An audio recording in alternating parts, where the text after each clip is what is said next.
Input output devices basically होती क्या है? Input output devices in an operating system are hardware component used to interact with the computer. Input output devices operating system में क्या होते हैं? Hardware component की तरह वर्क करती है, जो हमारे क्या करते हैं, इंटरेक्ट कराते हैं हमारे कंप्यूटर से।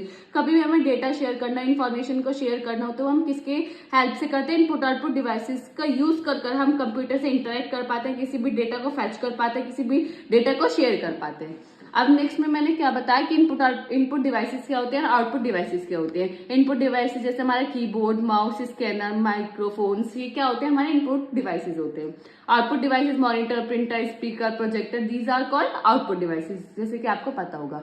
These operating systems manage these devices, ensuring that data flow smoothly between the computer and the devices, allow you to interact with the system efficiently.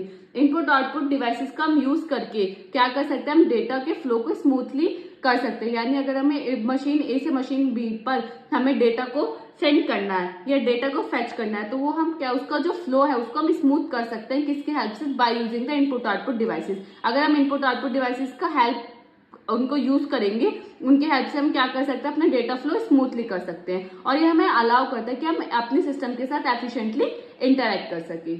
तो ये हमारा सब इनपुट आउटपुट डिवाइसेस का नेक्स्ट टॉपिक है, वो है input output buffering. ये हमारा काफी इंपॉर्टेंट टॉपिक है, जो कि हमारे 82, 17, 18, 21, 22 में 10 नंबर में पूछा जा चुका है। अब इनपुट आउटपुट बफरिंग है क्या? Input output buffering in an operating system is like a waiting area where data is temporary held we are moving between computer memory and input output devices. Input output buffering operating system में किस तरीके से, जैसे कि हमारे एक waiting area की जहां हम जाना चाह रहे हैं, डेस्टिनेशन जो हमारी, वहां हमारी जो सीट्स है वो फुल है, तो उस टाइम हम कहाँ जा रहे हैं? वेटिंग एरिया में जा रहे हैं। वेटिंग एरिया क्या है ऑपरेटिंग सिस्टम के अंदर? इनपुट आउटपुट बफरिंग, जहां हम डेटा को टेम्परेरी स्टोर कर सकते हैं। जैसे हम मशीन ए से मशीन बी पर डेटा को ट्रांसफर कर रहे हैं, तो हमारे बीच में कोई भी ऐसा हो सकता है कि हमें एट द टाइम हमें रिसोर्सेज की अवेलेबिलिटी, हमारी जितनी रिसोर्सेज की अवेलेबिलिटी है वो हमारे पास नहीं है, हमें एट द टाइम कोई रिसोर्सेज चाहिए, तो उस टाइम हम क्या करेंगे? इनपुट आउटपुट बफरिंग का यूज करेंगे, अपने डेटा से हम डेटा को टेम्परेरी स्टोर कर लेंगे।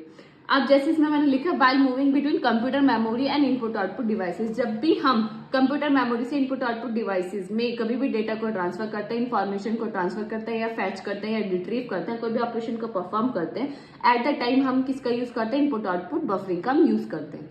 अब जैसे इसके कई सारे रीजन हो सकते हैं इनपुट आउटपुट बफरिंग के यूज करने के, जैसे कि मैंने एक मेन रीजन, दो मेन रीजन लिखे हैं। पहला क्या है? Speed mismatch.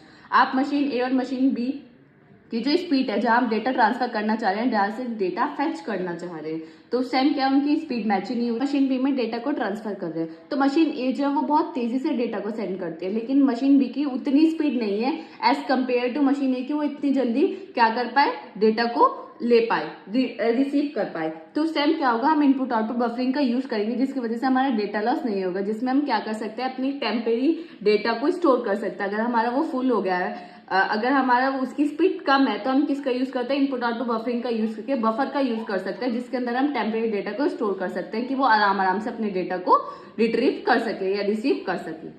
वही मैंने लिखा है, different devices operate at different speeds. अगर आप डिफरेंट डिवाइसेस पर जाएंगे तो हर डिवाइसेस की क्या होती है? अपनी डिफरेंट स्पीड होती है, तो उसमें भी हमारे स्पीड मिसमैच होने के ज्यादा चांसेस रहते हैं। For example, your hard disk is slower then your computer memory. अगर आपकी, जैसे एग्जाम्पल के लिए हम स्पीड मिसमैच का समझ सकते हैं कि जो आपकी कंप्यूटर में हार्ड डिस्क है वो स्लो है as compare to computer memory, तो उस टाइम क्या होगा? हमारी स्पीड मिसमैच प्रॉब्लम आएगी, जिसके लिए हम रिजॉल्व करने के लिए किसका यूज करेंगे? बफर का यूज करेंगे। नेक्स्ट क्या है? एफिशिएंसी। एफिशिएंसी क्या है? Instead of handling each small pieces of data once at a time, the operating system collect these pieces into a buffer. अब क्या है? बहुत सारे डेटा है, डेटा के बहुत सारे स्मॉल पीसेज है।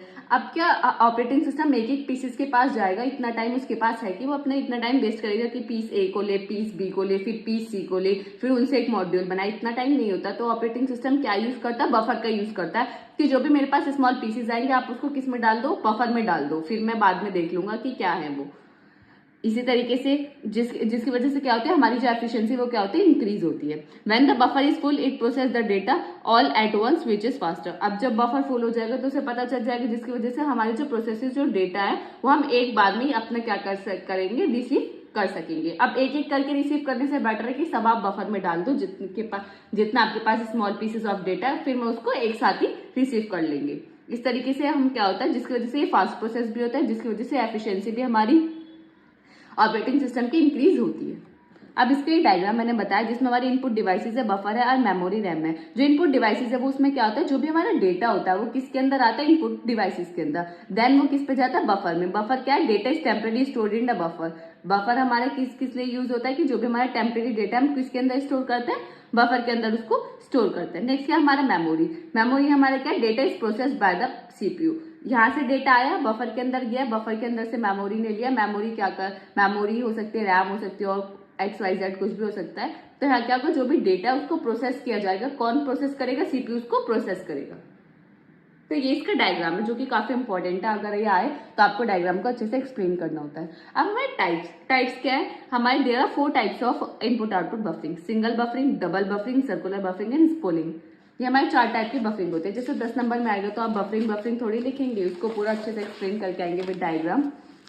अब इसके टाइप्स, पहला टाइप क्या है, single buffering. As the name suggest single, यानी हम इसमें सिंगल बफर का यूज करते हैं। जब भी हम डेटा को ट्रांसफर करते हैं इनपुट डिवाइसेस से किसी भी मेमोरी में, तो उस टाइम हम किसका यूज करते हैं, एट द टाइम अगर हम उनके बीच में उनके इंटरफेस में एक सिंगल बफर का यूज करें तो that is called single buffering.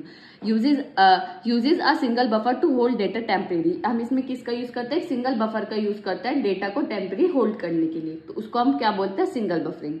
Double buffering क्या होता है, utilize 2 buffer to allow 1 buffer is to be full while the other is being empty. Double buffering हम जब यूज करते हैं जब हम बहुत ज्यादा जरूरत लगे कि हमें जो डेटा है वो ज्यादा टेम्परेरी स्टोर करने की जरूरत पड़ेगी, तो उस टाइम हम डबल बफरिंग का यूज करते हैं। डबल बफरिंग में क्या होता है कि हमारे 2 बफर होते हैं। हम जब हम डेटा को सेंड करते हैं या इन्फॉर्मेशन को फेच करते हैं तो उस टाइम हम उनके बीच में इंटरफेस में किसका यूज करते हैं, 2 बफर का यूज करते हैं।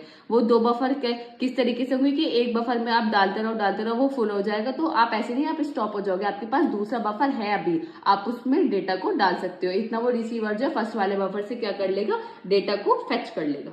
तो ये होता है हमारा double buffering. Circular buffering using a fix size buffer. इसमें हम क्या यूज करते हैं, फिक्स साइज बफर करते हैं कि हमारा साइज का जो हमारा बफर है उसका साइज लिमिटेड रहेगा इसमें सर्कुलर बफर में। That work as it end is connected to the beginning creating a circular structure. ये क्या होता है, जो भी हमारे इसमें डिवाइसेज होते हैं वो एंड टू एंड कनेक्टेड होते हैं, यानी लास्ट वाली फर्स्ट से होती है। जैसे आपको मैं बताऊं कि ये मशीन ए है, ये बफर है, ये मशीन बी है, तो ये क्या होता है, ये एंड टू एंड कनेक्टेड होते हैं, यानी ये इस एंड से कनेक्टेड होते हैं, जिसकी वजह से क्या बनाती है, सर्कुलर स्ट्रक्चर बनाती है, जिसको हम बोलते हैं सर्कुलर बफरिंग। इसमें जो बफर होता है उसका क्या होता है, साइज फिक्स्ड होता है। स्पोलिंग क्या होता है, spooling stand for simultaneous peripheral operation online. ये इसकी क्या है, ये इसकी फुल फॉर्म है। यूजिंग अ बफर और disk to hold output data that can not be process immediately. ये स्पोलिंग हम तब यूज करते हैं, स्पोलिंग बफर का हम जब यूज करते हैं जो भी हमें डेटा है वो इमीडिएटली हमें प्रोसेस नहीं करना, तुरंत के तुरंत हमें उसे यूज नहीं करना, एट द टाइम हमें कुछ टाइम बाद यूज करना है या फ्यूचर में यूज करना है। ज्यादा मतलब फ्यूचर में तो नहीं कि काफी टाइम बाद हमें यूज करना है, तो उस टाइम हम किसका यूज करेंगे, स्पोलिंग का यूज करेंगे। स्पोलिंग हम जब यूज करते हैं जब एट द टाइम हमें बहुत सारे प्रोसेस को, सीपीयू को बहुत सारे प्रोसेस को एग्जीक्यूट करना हो, तब उस टाइम हम किसका यूज करते हैं, स्पोलिंग का यूज करते हैं। तो ये आई होप आपको समझ आ गएंगे 4 टाइप के, single buffering, double buffering, circular buffering and स्पोलिंग।